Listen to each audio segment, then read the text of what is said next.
अरे या अक्षय, रणजित, कुंडलिक, अमोल, सगळे या. ताई या. अरे आपल्या कृष्णा मॅडम आले. बाबा कसे? ठीक आहे ताई. वहिनी साहेब तुमचं स्वागत आहे कारखान्यात. कृष्णा, ही माझ्या आश्रमातल्या मुलींनी तुझ्यासाठी लाडू आणि रमाताईंनी खास प्रेमान दिले तुझ्यासाठी. हो पण हे सगळं कशासाठी? तुम्ही आता आमच्या मालकीन बाई झाला. वहिनी साहेब आहे तुम्ही, तुमचं स्वागत तर झालंच पाहिजे. मी काय मालकीन बिलकीन नाहीये बर का. मी तुमच्यातलीच एक आहे आणि मी तुमच्यातलीच एक राहणार आहे. ही पोरगी लय मोठं नाव करणार बघ. तुमचा स्वभाव आहे ना, आम्हा सर्वांची मन जिंकून जातो बघा. आणि त्यामुळे आम्ही तुमच्या पाठीशी आहे. बोला वहिनी साहेबांचा वहिनी साहेबांचा वहिनी साहेबांचा. थांबा, घोषणा काय देते? मी काय कुठली निवडणूक जिंकून आली आहे? मी आत्ताच तुम्हाला सांगितलं की नाही, मी विधात्यांची सून जरी असली ना तरी तुमच्यासाठी तुमची कृष्णीच आहे. त्यामुळे मला कृष्णा म्हणूनच बोलवा आणि कृष्णा म्हणूनच वागवा. राया, हे कृष्णा कारखान्यात पोचायच्या आधीच हिचं कौतुक आणि स्वागत चाललंय. तुला तर कोणी विचारा ना पण.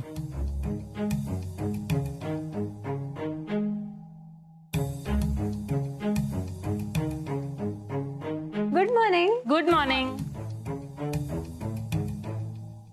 कृष्णा, केबिन मध्ये या. हा.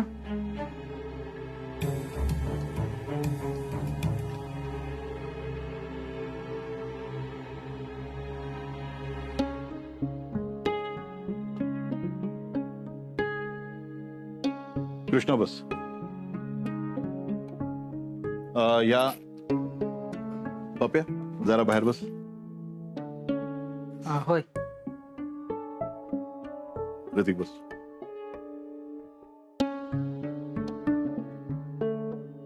कृष्णा, या कपाटाच्या आणि लॉकरच्या चाव्या, याच्यामध्ये आपल्या कारखान्याचे कागदपत्र आहेत, बँकेचे कागदपत्र आहेत आणि क्लायंटचा डाटा आहे.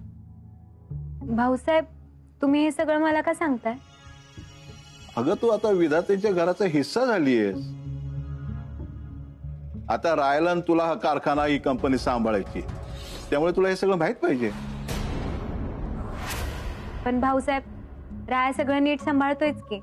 हो, अगं त्याला तुझ्या मदतीची जोड मिळाली तर आपला कारखाना कुठल्या कुठे जाईल.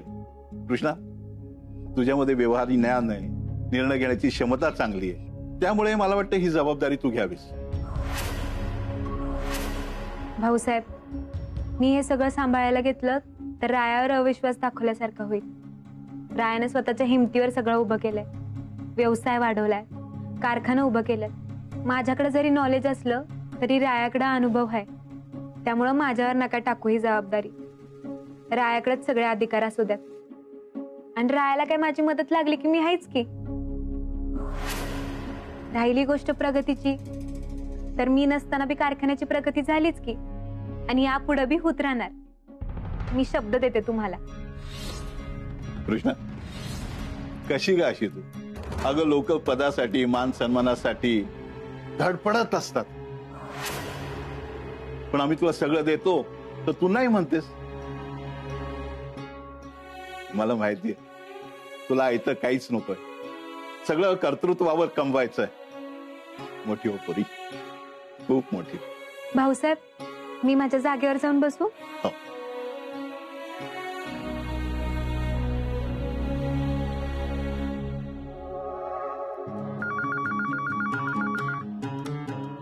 हॅलो, हा बोलतोय. हा ठीक आहे, सांगते भाऊसाहेब. भाऊ, विश्वजित सर येतात आज ऑफिसला. बा राया, त्यांच्या सगळ्या फाईली काढून ठेवा. हा, आम्ही येतो कारखान्यात जाऊ.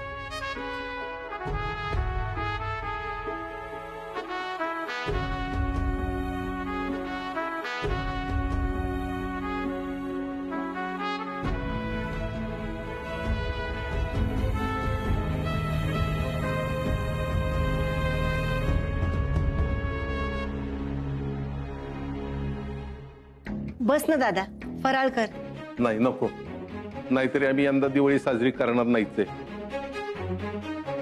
आमच्या अंतरानं तर खाणं पिणं सोडले सगळं. त्या रायाबरोबर लग्न झालं नाही ते तिनं खूप मनाला लावून घेतले. आता ती आनंदात नसताना आम्ही दिवाळी कशी साजरी करायची तूच सांग ना. त्यात एवढा लग्नाचा मोठा खर्च, त्याचं टेन्शन, ह्या लग्नाने तर आमचं नुसतं नुकसान केलंय हो. वहिनी पण सगळा खर्च आम्ही केलेला. अगं रंजे, अगं दादा बाप आहे किती केलं तरी, आणि अंतरा त्याची एकुलती एक पोरगी आहे, मग दादा तर खर्च करणारच की ग.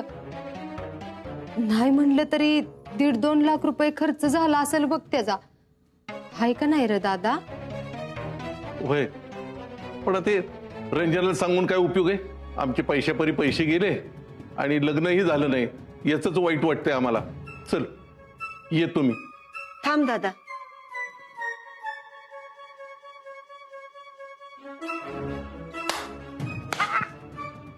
पण नाही, तू काही म्हणलं तरी मी ऐकणार नाही. ते माझा भोग आहे नशिबाचा, माझा मला भोगू दे ग. अरे दादा ऐक तरी. हे घे दादा, 2 लाख आहे. तुमचं पण नुकसान नको व्हायला. ह्याची काय गरज होती? अगं मी पैशासाठी नव्हतो आलो. अरे दादा घे की. तू जर पैसे नाही घेतलंस का नाही तर तिचं मन तिलाच खात राहील बघ. आणि शेवटी किती केलं तरी हिजी बी भाची आहेच की अंतरा, त्याच्यामुळे तिचा बी जीव तुटणारच की रे अंतरासाठी. घे बरं ती पैसे. तू म्हणतीस म्हणून घेतो मी, नाहीतर मी काही घेणार नव्हतो.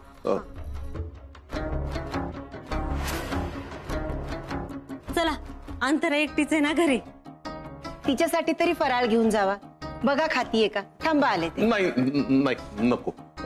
तिला जरा पोटाचा त्रास होतोय, त्यामुळे नको. हा येतो मी. चल चल ग. रंजे, मी दादाला गेट पात्र सोडून येते. हा दादा. अरे असा कुठं निघालास?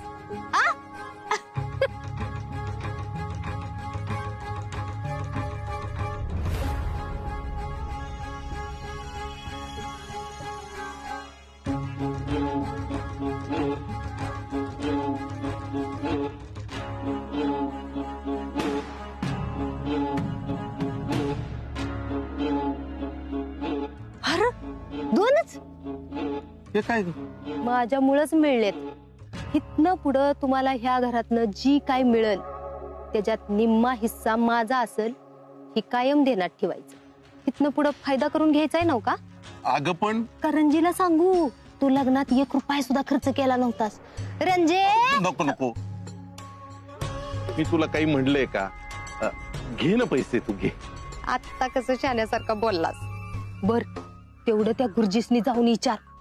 म्हणाव ही कृष्णी कवा मरणार आहे. अरे त्यांनी भाकीत केलं, आपण त्याच्यावर विश्वास बी ठेवला, पण प्रत्येक संकटातनं ही कृष्णी वाचत्या कशी काय. त्यासनी म्हणाव तिच्या मरणाची नेमकी तारीख सांगा. घेतो मी भेट त्यांची. बर अंतराला वाईस सांभाळा. आता बरी येते. तीच तर नकोय. अरे एवढा पैशावाला नवरा एखाद्याच्या हातातनं गेलाय म्हणल्यावर तिने खाणं पिणं सोडून दिलं असतं. आजारी पडली असती, सलाईन लावायची वेळ आली असती. आणि आजारी हाय म्हणल्यावर राया कवाच इरगाळला असता.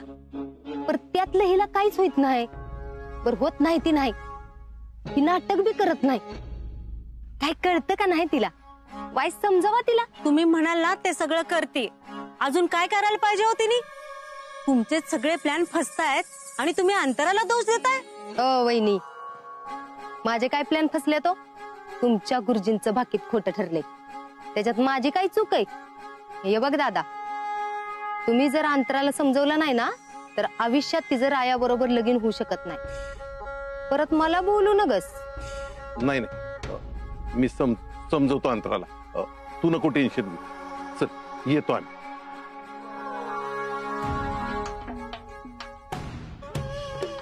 ही तर सुरुवात आहे. थोड्याच दिवसात इथं त्यांचं समद माझ्या नावावर झालेलं असेल.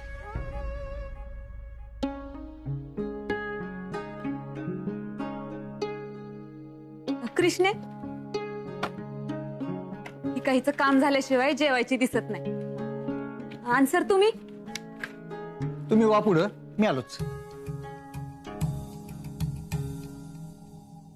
कृष्णा,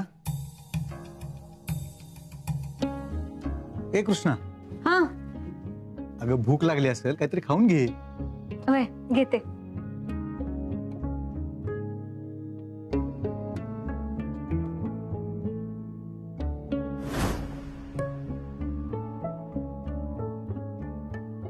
राया, आपल्या दोघांचं जेवण एकाच डब्यातून आणलंय.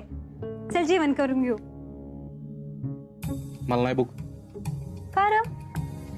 कारण म्हणजे मी काय तर तुला प्रत्येक प्रश्नाचं उत्तर द्यायला बांधिलंय व्हय? मी चांगलं विचारते ना. हे बघ, भाऊसाहेबांनी जशी माझी जबाबदारी तुझ्यावर टाकली आहे की नाही, तशी तुझी जबाबदारी मी माझ्यावर टाकली आहे. आणि त्यांनी मला विचारलं की राया काय नाही जेवला, तर मी काय सांगायचं बरं त्यांना? हे बघ, मला तुझ्याबरोबर वाद पण घालायचा नाही, जेवायचं पण नाही. गेला सोडत. जेवायचं असेल जेव, नाही तर नको जेव. मी चालले. ए जा घरी.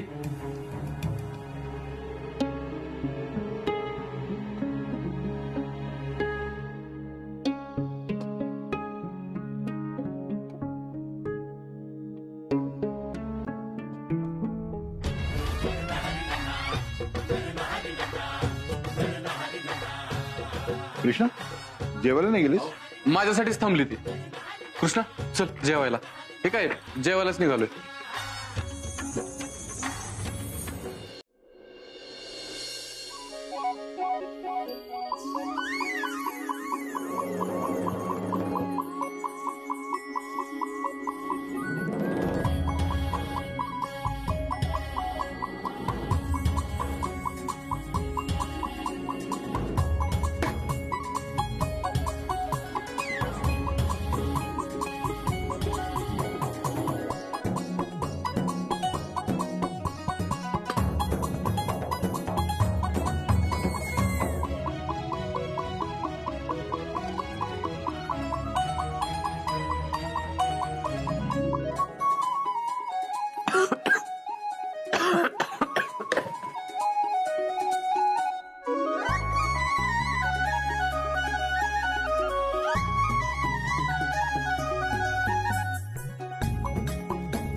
काय गरज नाही, माझं मी पुसीन.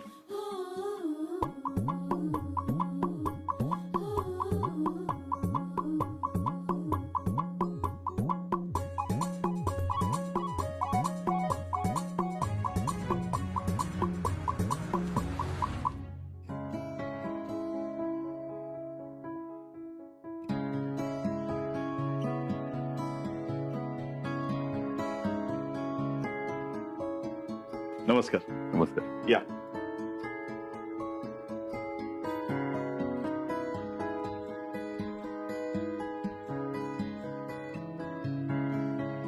आम्ही तुमचीच वाट बघत होतो. मिस्टर रायबान आणि कृष्णा कुठे दिसत नाहीये तिकडे. नाही म्हणजे लग्नानिमित्त त्यांचं अभिनंदन करायचं होतं, बाकी काय नाही. येतीलच. हे बघा आलेच. हो हाय. नमस्कार. नमस्कार. हॅलो. मी आत्ताच तुमच्याविषयी बोलत होतो. म्हटलं लग्नात आपली काही भेट झाली नाही, तुमचं अभिनंदन करायचं राहून गेलं, सो ही सगळी कसर भरून काढूया. Mister Pradhan please. अभिनंदन आणि तुमच्या पुढच्या सगळ्या या जीवन प्रवासासाठी खूप साऱ्या शुभेच्छा. धन्यवाद. मिस्टर रायबान, तुम्ही खूप लकी आहे आता. म्हणजे तुम्हाला कृष्णासारखी सुंदर, हुशार, टॅलेंटेड बायको मिळाली आहे. मी एक छोटीशी गिफ्ट आणली आहे तुमच्यासाठी. दादा अहो सर, ह्याची काय गरज होती? असू द्या. काय आपले व्यावसायिक संबंध चांगले आहेतच, पण या अशा छोट्या छोट्या भेटवस्तूमधून ते संबंध अधिक मजबूत होतात. माफ करा, पण आमच्यासाठी ह्या भेटवस्तूंपेक्षा निस्वार्थ नातं जास्त महत्वाचं आहे. खरंय, अगदी खरंय. And if you don't mind, म्हणजे मी तुम्हाला स्वार्थी वगैरे यामुळे वाटत नाहीये ना? अरे काय म्हणताय, तुमच्याबद्दल असा विचार मनात येणं सुद्धा पाप आहे. गंमत केली हो मी. भाऊसाहेब, विश्वजित सर, माझं काम झालं असेल तर मी जाऊ का? मला बाकीची कामं पूर्ण करायची आहेत. हो अगदी, तुम्ही जाऊ शकता. कारण हे तुमचं कामाप्रती असणारं डेडिकेशन मला कायम इम्प्रेस करतं. प्लीज. Thank you sir.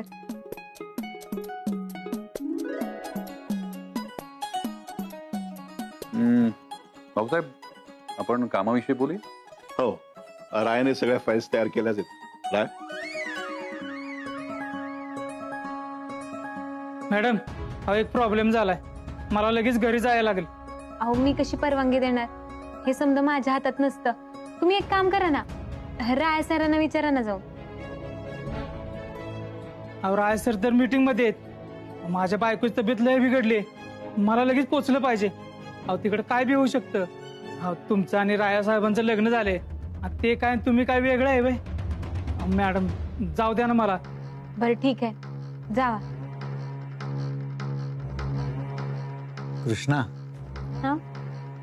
तुझ्या चांगुलपणाचं मला लय कौतुक वाटतं बघ. पण कधी कधी लय भीती वाटते.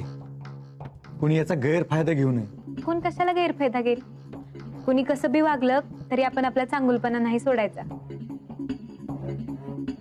बरं, जामदार सर, मी ते स्टॉकच्या एंट्री करून येते, परत राहील. गुड. म्हणजे मला अपेक्षा होती त्यापेक्षा काम खूप जास्त चांगलं झालंय. आणि मी तरी या सगळ्या कामाविषयी समाधानी आहे. कसं आहे, आमच्या सोबत असणाऱ्यांना समाधान वाटेल असं काम करणं हे आमचं कर्तव्य आहे. That's nice. आणि हीच गोष्ट तुमच्या कंपनीविषयी मला फार फार फार भावते, फार आवडते. गुड. सो ठीक आहे, आम्ही निघतो आता. भेटूया. Thank you so much. Thank you. Ramesh दादा, हो रमेश दादा, मालाचं काय झालं? माल उतरवलं? बरं ठीक आहे, जावा मग तुम्ही.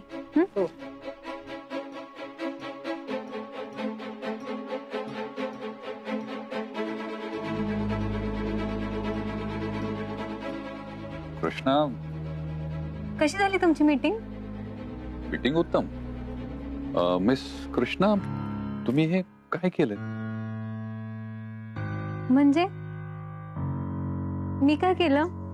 तुमचं लग्न हे माझ्यासाठी खूप शॉकिंग आहे. तुमच्यासारख्या हुशार मुलीनं फोकस का शिफ्ट केला? म्हणजे का, कशासाठी? तुम्हाला शिकायचं होतं, तुम्हाला सीए व्हायचं होतं, आणि मध्येच हे लग्न. बरं, लग्न केलं तर केलं, तेही कमी शिकलेल्या मुलाबरोबर. का, काय प्रॉब्लेम होतं? यांनी तुमचं नुकसान होईल असं मला वाटतं. काय प्रॉब्लेम होता तुमचा? आर्थिक अडचण होती? तुम्ही मला सांगितलं असतं तर तुमच्यासारख्या मुलीची अडचण सोडवायला मला नक्की आवडलं असतं. सॉरी सर, तुम्हाला राग येईल, पण तुम्ही माझ्या नवऱ्याबद्दल बोलताय, माझ्या पर्सनल लाईफ बद्दल बोलताय, आणि ते काय मला आवडत नाहीये. नाही म्हणजे हे लग्न करताना मला काहीच आर्थिक अडचण नव्हती, आणि आता माझं लग्न झालंय तर त्यावर मला चर्चा नको. Sorry miss Krishna. मिसेस विधाते. मिसेस विधाते, माझा खरं तर तुम्हाला दुखवायचा हेतू नव्हता. तुम्हाला राग येणं साहजिक आहे, मी समजू शकतो. पण मला तुमचं भलं व्हावं म्हणून मी हे सगळं बोललो. हरकत नाही. पण एक गोष्ट नक्की लक्षात ठेवा की मी आजही तुमच्या या हुशारीचा आदर करतो. मला आजही असं वाटतं की तुमच्या हुशारीचा उपयोग करून तुम्ही ठरवलं तर आजही त्या यशाच्या शिखरावर पोहोचू शकता. कदाचित त्यामुळेच मी तुम्हाला दिलेली ती 1 लाख रुपये पगाराची ऑफर आजही ओपन ठेवली. आणि मला वाटतं तुम्ही याचा नक्की विचार करावा. ठीक आहे, येतो मी.